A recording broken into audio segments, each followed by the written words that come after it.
دیکھیے ان کا معمول تھا کہ جب بھی وقت ملتا وہ حضرت بہلول مجنو کی بارگاہ میں جا کے بیٹھا کرتے. حضرت بہلول دانا، بہلول مجنو. سوال یہ پیدا ہوتا ہے کہ امام اعظم ابو حنیفہ حضرت بہلول مجنو کی بارگاہ میں کیا لینے جاتے ہیں؟ کیا علم لینے جاتے؟ بولیے. علم تو پوری دنیا ان سے لینے آتی. علم کے تو خود امام ہیں. امام اعظم ابو حنیفہ اس مجنو کی بارگاہ میں کیا لینے جاتے ہیں؟ جو دیوانہ ہے وہ مجنو بھی وہ کہ دریائے دجلہ کے کنارے بیٹھتے حضرت بہلول مجنو. وہ بچے جیسے ریت میں ہاتھ پاؤں ڈال کے گھر بناتے ہیں نا، اس طرح گھر بناتے تھے دجلہ کے کنارے. ایک دن خلیفہ ہارون الرشید، آخری باتیں بس کر رہا ہوں، اپنی بیوی زبیدہ خاتون کے ساتھ صبح صبح کا وقت ہے، سیر کے لیے نکلے، دریائے دجلہ کے کنارے جا پہنچے. اس کی بیوی آگے بڑھی، دیکھا بھی مجذوب بزرگ بیٹھے ہیں اور مٹی میں پاؤں ڈال کے گروندے بنا رہے ہیں. زبیدہ خاتون آگے بڑھی اور جا کر کہنے لگی، بابا جی کیا کر رہے ہیں؟ انہوں نے جواب دیا، بی بی میں جنت کے گھر بیچ رہا ہوں.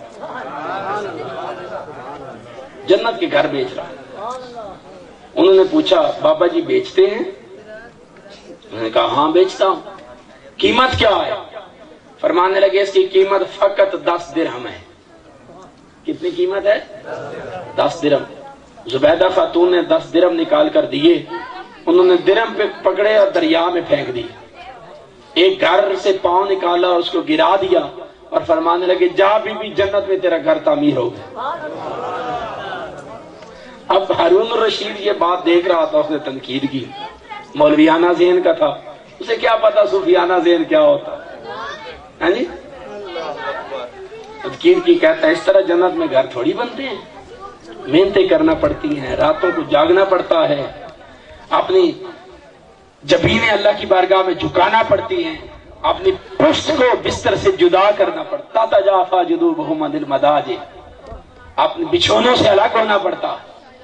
اللہ رب العزت کی عبادت، ریاضت، تقوی، طہارت کرتے کرتے پھر جا کر جنتوں میں گھر بنتے. یہ تو نے 10 درہم دیے، اس نے ضائع کر دیے، نہ کسی غریب کے کام آئے، نہ کسی سائل کے کام آئے، نہ عائل کے کام آئے، نہ محتاج کے کام آئے، ضائع ہو گئے. کسی غریب کو دیتی، کام آتے. طرح طرح کی باتیں کی، طنز کیا، تانا دیا بیوی کو. اس نے کہا بھئی کیا ہوا، میرے ہی تھے، اگر گئے آپ کو کیا ہے؟ انہوں نے پھینک دیے، واپس چلے گئے. بیوی کو تانے دیتا گیا. سارا دن گزر گیا. رات ہوئی، ہارون الرشید سو گیا. جب سویا خواب میں دیکھتا ہے کہ جنت کی سیر کر رہا ہے. سیر کرتے کرتے سفید موتی کا ایک محل دیکھا جس کے دروازے پہ لکھا تھا زبیدہ خاتون. جب اندر داخل ہونے لگا تو فرشتے نے پکڑ لیا، باجی کتنے چلے ہو؟ کہتا ہے جی میری بیوی کا گھر ہے. انہوں نے کہا تیری بیوی ہوگی تو دنیا میں ہوگی، یہ جنت ہے، اور یہاں جس کا گھر ہے سب سے پہلے اپنے گھر میں وہ خود داخل ہوگا.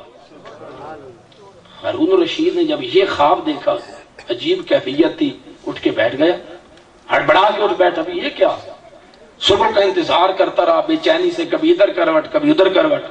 اذان ہوئی، نماز پڑھی.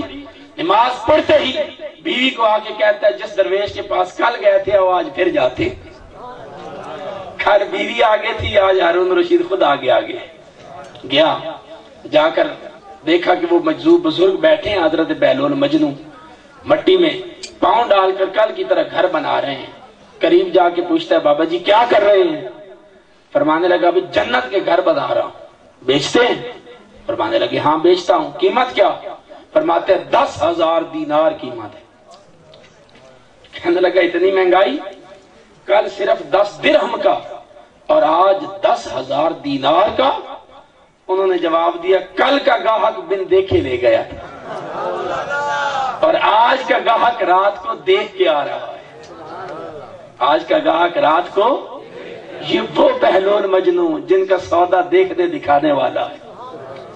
حضرت امام اعظم ابو حنیفہ ان کی بارگاہ میں جا کر بیٹھتے تھے. بتائیے علم کی خبر لینے جاتے تھے؟ نہیں، وہ اللہ رب العزت کی خبر لینے جاتے. حضرت امام شافعی اسی طرح حضرت شیبان رائی کی بارگاہ میں جا کر بیٹھتے، حضرت امام احمد بن حنبل حضرت بشر حافی کی بارگاہ میں جا کر بیٹھتے۔ یہ وہ بشر حافی ہیں کہ ان کی ہمشیرہ حضرت احمد بن حنبل کی بارگاہ میں آتی ہے اور آ کر پوچھتی ہے، حضرت میں رات کو گھر کے چھت پر بیٹھ کر سوت کاٹتی ہوں، دور سے شاہی قافلے گزرتے ہیں، ان کی روشنیاں آتی ہیں، کیا ان کی روشنیوں میں کاٹتا ہوا سوت بیچ کر اس کی کمائی میرے لیے حلال ہے یا حرام ہے؟ امام احمد بن حنبل نے یہ بات سنی، کاٹ گئے کہ تقوی کی یہ حالت، طاعت کی یہ حالت۔ فرمانے لگے، بی بی میں مسئلہ بعد میں بتاؤں گا، بتا تو کہیں احمد بن حنبل کی ہمشیرہ تو نہیں، بشر حافی کی ہمشیرہ تو نہیں؟ انہوں نے کہا ہاں، یہ وہ حضرت بشر حافی جو بغداد کی گلیوں میں ننگے پاؤں چلا کرتے تھے، ننگے پاؤں چلنے کی وجہ سے انہیں حافی کہا جاتا، اور ان کا اتنا ادب کرتے کہ لوگوں نے جانور رکھے ہوئے تھے بغداد میں، بھینسوں کو گھر سے باہر نکالتے، بھینسیں سڑک میں گوبر نہیں کرتی تھی کہ بشر حافی نے گزرنا، جانوروں کے دل میں جتنا کا اتنا ادب تھا۔ حضرت امام احمد بن حنبل بشر حافی کی بارگاہ میں کیا لینے جاتے تھے؟ خود مجتہد مطلق، خود امام فقہ حنبلی کے بانی ہیں۔ ان سے کسی نے اعتراض کیا احمد بن حنبل سے کہ آپ اس چادر باندھنے والے مجذوب کے پاس کیا لینے جاتے ہیں؟ آپ خود شریعت کے امام۔ احمد بن حنبل نے جواب دیا، لوگوں شریعت کو میں زیادہ جانتا ہوں، خدا کی قسم شریعت والے کو بشر حافی زیادہ جانتا۔ یہ کاملین کا طریقہ تھا کہ تکمیل علم کے بعد صوفیاء کی بارگاہ میں جاتے تھے، صالحین کی بارگاہ میں جاتے تھے، ہے جن پر میں انعام اتارتا ہوں، جن کے دیکھنے سے تقدیریں بدل جاتی ہیں، ان لوگوں کا راستہ سیدھا راہ ہے، اور میں ان کی راہ پر چلنے کی دعا مانگو۔ وہ کون ہے؟ آگے فرمایا من النبیین، وہ نبی ہیں، اولئک الذین انعم اللہ علیہم من النبیین والصدیقین والشہداء والصالحین۔ انعام یافتہ لوگوں کا طبقہ، پہلا طبقہ انبیاء کا طبقہ، دوسرا صدیقین کا طبقہ، تیسرا شہیدوں کا، اور آخری صالحین کا طبقہ، آخری صالحین کا طبقہ۔ یہ فرمایا اللہ رب العزت نے، یہ جو صالحین کے لوگ ہیں ان کی راہ پر چلنے کی دعا مانگو، اور پھر کہا یہ راستہ بتا، ادھر چلو اور بچو کن سے؟ بچنے کے لیے فرمایا غیر المغضوب علیہم، باری تعالیٰ ان لوگوں سے بچانا جن پر تیرا غضب ہوا ہے، جن پر تیرا غضب ہوا، بلدالین، اور جو گمراہ ہیں باری تعالیٰ ان سے بھی بچائے رکھنا، جن پر تیرا غضب ہوا ان سے بھی بچانا، اور جو گمراہ ہیں ان سے بھی۔ کتنی باتیں ہیں؟ دو باتیں ہیں نا، ایک وہ جن پر غضب ہوا، دوسرے وہ جو گمراہ ہوئے۔ غضب والے کون ہوئے؟ جن پہ عذاب اترا، فرعون، نمرود، گستاخ جو صالحین کے متقین کے مقابلے میں آتے، وہ گمراہ ہیں، وہ غضب والے ہیں۔ اللہ پاک نے فرمایا ان سے بھی بچتا رہے، بچنے کی دعا مانگ۔ بلدالین، اور جو گمراہ ہے ان سے بھی بچ۔ تو باری تعالیٰ وہ جن پر تیرا غضب ہوا کیا وہ گمراہ نہیں؟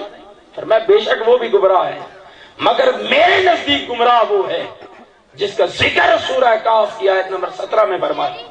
گمراہ ہوتا کون ہے؟ اس آیت میں کہا کہ بندے دعا مانگ بلدالین، باری تعالیٰ مجھے گمراہ سے بھی بچانا۔ سوال پیدا ہوا گمراہ کون ہوتا؟ گمراہ کی تعریف کیا ہے؟ سورہ کہف میں فرمایا گمراہ وہ ہوتا ہے من یضلل، قرآن کہتا ہے کہ جو شخص گمراہ ہو جائے فلن تجد لہ ولیا مرشدا، جو گمراہ ہو جائے میرے حبیب آپ دیکھیں گے کہ اس کا کوئی ولی اور مرشد نہیں ہوگا۔